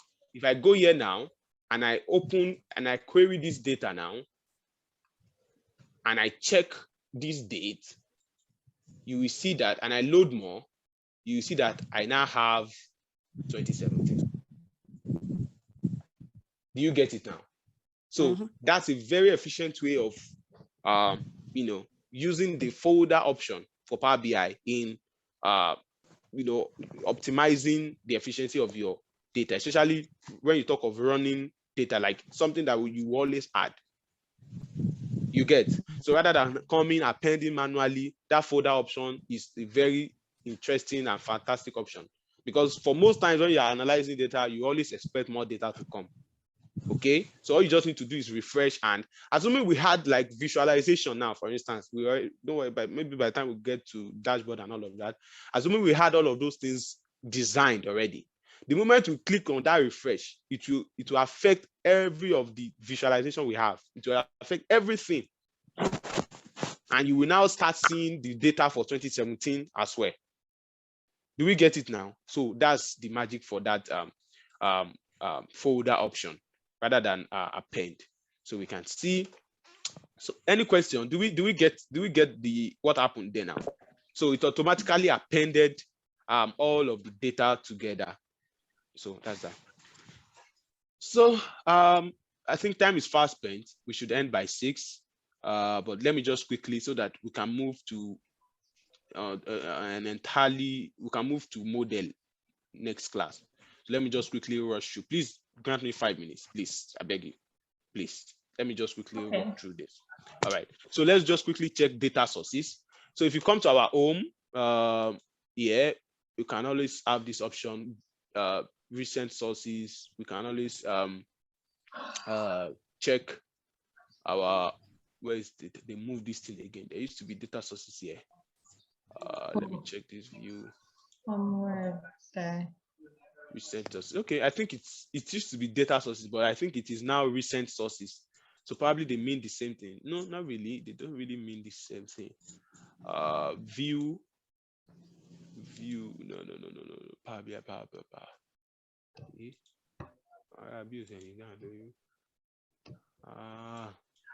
Data sources is under the query, not from the dashboard.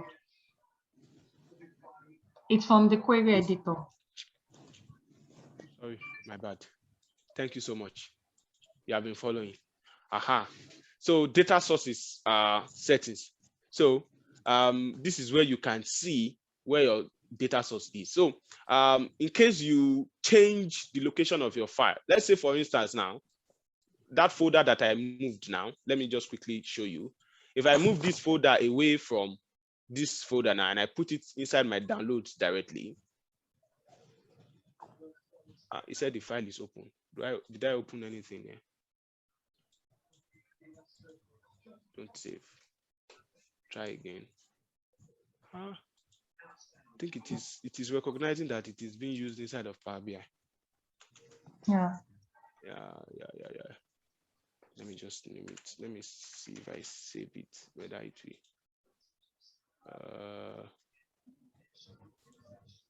Let me see. I want to see if I can. Okay, if not, I know what to do. I can use another one. If I moved it, okay, it's still the same thing. Let me see if I can move which other data do we have? We have product. So let me see if I can move product away. Okay, product was moved. Now I've moved product away from this file now, from this folder. Now if I click on refresh, I want to get an error. Yes, I am getting an error. Why? Because Power BI can no longer find this product in that part. This is the part that I created for it, but it can no longer find it. Do we get it now? So what we can do is come here, inside, close it now, inside this our product now, edit query, and go to data sources settings. You can see it's even giving me an error already in this place. So once I click on data source settings, I can change the source. Okay, because I know that I already transferred this product file now. Once I click on change source, it will take me to my this thing. I can click on browse to have a better view of it. Then I come here to where my file is and I just select it and I click on OK and I click on close. Now if I click on close and apply and I refresh, you can see the moment I refresh, everything works fine back again. So that is your data source settings. Okay, so in case you move your file or and all of that. So I think refresh. Sorry. Hello. Sorry. Could you do it again? I didn't really get it. Okay. So now our product file is already in downloads directly now. So let me move it inside of this folder. So if I move it inside of this folder now, the path has changed, right? The directory has changed. So if I click on refresh, you will see that it is giving me an error. It is saying that it cannot find this product CSV file. So what I just need to do is go to the query editor. Even if you enter the query editor, you see that it's already popping up an error that something is wrong somewhere. So you can data source settings. So just click on the data source. This is it. You can change it, change the source. Where is it inside of the file? So you can browse to check better where it is. Click on this, just locate it inside of your folder, wherever it is now, and click on product and click on OK. That is it. So the moment I close it and I click close and apply, you can see automatically the moment I click on, you can see it has loaded again. But just to show you again, if I click on refresh, everything works fine now because it is now recognizing it and it can locate it. Okay. Okay. Thank you. All right. So I think we can just start from next week from maybe hierarchy before we go into data modeling, which is really, really getting more interesting. You are getting your hands on the back end of database. We'll not be doing DAX. DAX is another topic. It's called data analysis expressions. We'll not be doing DAX. It's not something I would really want to take with you, except I'm giving permission to. So we'll just cover the elementary of Power BI, the visualization. We'll move over to Power BI service as well. I told you last week we have Power BI desktop, which we are using now, and we have Power BI service, which is more like cloud-based Power BI edition. So that one has its own advantages to it. Has a lot of features on it that we can't even find on the desktop. So we are going to cover all these things by God's grace. And next week, to get more interesting, we'll be doing data modeling. So please prepare your mind. The assignment, I'll be sending you assignments as well. I will make up for the assignment you could not do that last week. I mean, those ones that the product and all of that. So I'll try to make sure that your assignment is a bit loaded so that I can make sure that you are grasping everything. The margin and all. Hope this thing will be recorded, sir. Yeah, it's recorded, and I believe the link will be shared so that you can always watch again. And if you have any questions, yeah, but we would like to. Yeah, please go ahead. So we would like to get this recording earlier before we get assignment, so that we can also go through it again on our own. Yeah, of course, no problem. That's fine. Thank you. Thank you. All right, thank you so much, guys, for your time. It's great to see you, Mr. Olapsi. Yeah, Olapsi. You are the only one who put on your camera. I think Mr. Charles as well did earlier in the call.